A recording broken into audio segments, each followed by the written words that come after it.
Good evening everyone. আশা করছি সবাই ভালো আছো। আজকে যে টপিক বা রিলেশন নিয়ে কথা বলবো সেটা হচ্ছে বাবা ছেলের সম্পর্ক। একটা ইউনিক সম্পর্ক হয়। ছেলে বাবাকে ডাইরেক্ট কিছু বলে না, বড় হওয়ার পর কথা বলছি, হ্যাঁ, বাচ্চা বয়সের নয়। আবার বাবা ছেলেকে ডিরেক্ট বলে না। তাহলে কথা কি করে একে অপরের কাছে পৌঁছয়? পোস্টমাস্টার, আমাদের মা। ঠিক আছে, তো আজকে একটা ছোট্ট এক্সপিরিয়েন্স নয়, গল্প শেয়ার করব। কলেজে তো ভর্তি হয়েছি, হোস্টেল লাইফের ব্যাপারে বললাম। তো মা কলেজে যাওয়ার পর বলেছিলেন, বাবা, যেটা সব মারাই বলেন, নেশা কিছু করিস না, হ্যাঁ। কিন্তু আমি খুবই ইন্সপিরেশন নিতাম, ওটা আমি এনকারেজ করব না কাউকে। আমার জ্যাঠা, তিনি স্মোক করতেন, আর পুরো ব্যোমকেশ বক্সি টাইপ লাগতো। ঠিক আছে, তো আমি ঠিক করেছিলাম কোনো দিন যদি কোনো নেশা করি, সেটা একমাত্র স্মোকিং হবে।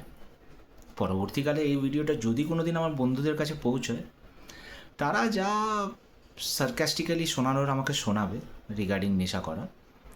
তো কলেজে গেছি, উইকেন্ডে আসতাম, মা জিজ্ঞেস করতেন, কিরে বাবা ধরেছিস? না ধরিনি। আমি শুধু বলতাম যখন ধরবো তখন বলে দেবো। ইন দ্য মিন টাইম এরকম করে 5-6 মাস হয়ে গেছে। আর একটা কথা আছে না, নেশা ধরানোর সময় বন্ধুরা স্পন্সর করে, নেশা ধরে নিলে বন্ধুরা স্পন্সর করে না। ঠিক আছে, তো আমার রুমমেট আমাকে স্পন্সর করেছিল টেস্ট করার জন্য।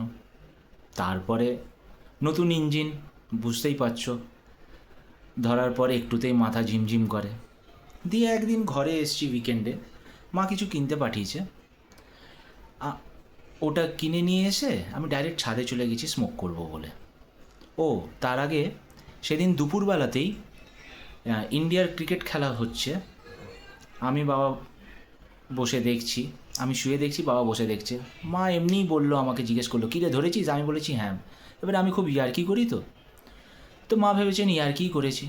আমি জানি, আমি বলে দিয়েছি, সাদা মনে কোনো কাদা নেই, একটা কথা আছে না।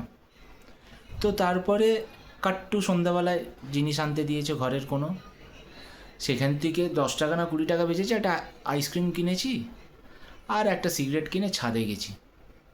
আইসক্রিমটা খেয়ে, সিগারেটটা খেয়ে দরজাটা খুলতে যাবো, মা ছাদের ওখানে হাজির। কী রে, তুই এখানে কি করছিস? আমি বললাম, যেটা তোমাকে দুপুরবেলায় বললাম। মানে? আর সিগারেটের গন্ধ খুব হয়, গাঢ় হয়। ভক করে মায়ের নাকে গেছে। তুই ধরে নিয়েছিস সিগারেট? মানে তোকে বললাম যে তুই কাকার মতন হতে পারলি না। মানে আমার কাকু কোনো নেশাপানি করতেন না, মানে করেন না। দিয়ে মা কাঁদতে কাঁদতে সে নিরূপা রয়ের মতন নিচে চলে গেলেন, বাবাকে বললেন। বাবা শুনে বললেন, ওকে ছেড়ে দাও, ও কুলাঙ্গার হয়ে গেছে। আমি কেন এই কথাগুলো বলছি আমি পরে বলছি, ঠিক আছে। আমি এবারে জানাজানি হয়ে গেছে। এবারে একদিন মা বাবা মায়ের বান্ধবীর ঘর গেছে, দিয়ে প্রায় 10:30 11টা রাতের বেলায় এসছে। আমি সেদিন উইকেন্ডে এসছি বা ছুটি ছিল, মোটমাট ঘরে আছি, আমি কলেজে নেই। এবারে গেট লাগানোর পর মনে পড়ছে স্টক তো নেই, স্টক তো শেষ হয়ে গেছে, কি করা যায়। আর আমি তো কলকাতায় থাকি না, বড় সিটিতে থাকি না। তো বাবার কাছে গেলাম মনে অনেক সাহস জুগিয়ে।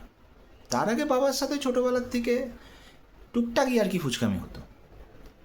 দিয়ে বাবাকে বললাম, বাবার পাশে বসে এরকম কেনুগুতো দিয়ে। বাবা বলছে, কী হয়েছে, আছে? আমি বলছি।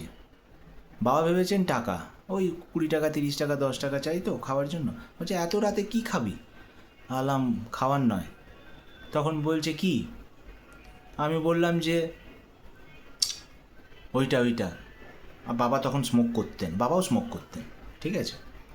আমি কিন্তু এনকারেজ একবারও করছি না কোনো নেশা, be it smoking, be it drinking, anything.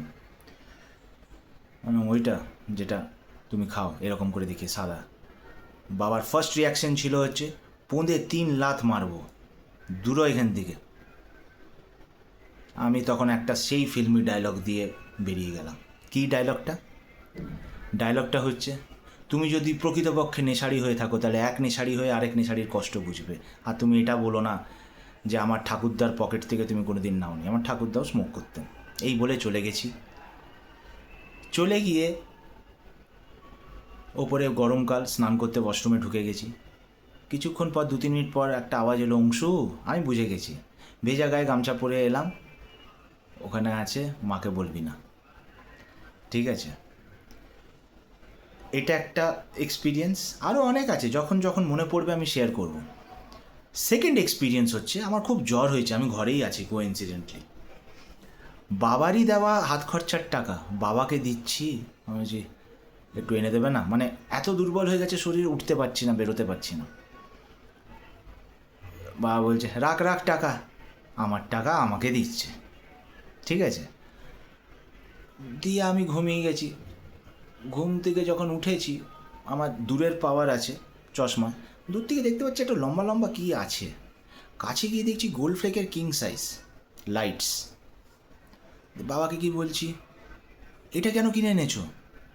তো তো অনেক দাম। আর যখনের কথা বলছি 2011, 2011-12, তখন ওটা প্রায় 12 টাকা 13 টাকা দাম ছিল। বলছে এই সময় হালকা সিগারেট খাওয়া ভালো, কড়া কড়া সিগারেট খাওয়া ভালো নয়। আর আমি এই তো চাই বাবা। এবার আমি এইগুলো বললাম কেন?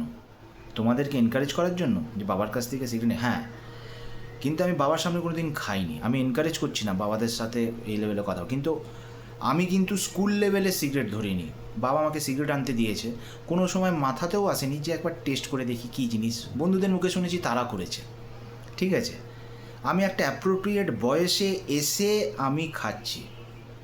আর আমি চাই না আমাকে কেউ খেতে দেখে রাস্তায় কেউ চেনা পরিচিত বাবার হোক মায়ের হোক তাদেরকে বলুক। আর সেটাই হয়েছিল আইরেনি।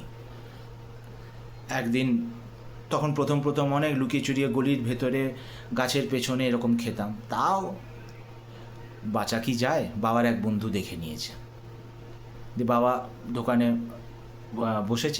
বসে আছেন। তখন বাবার বন্ধু এসে বলছে, আরে দেবু তোর ছেলে তো বড় হয়ে গেছে।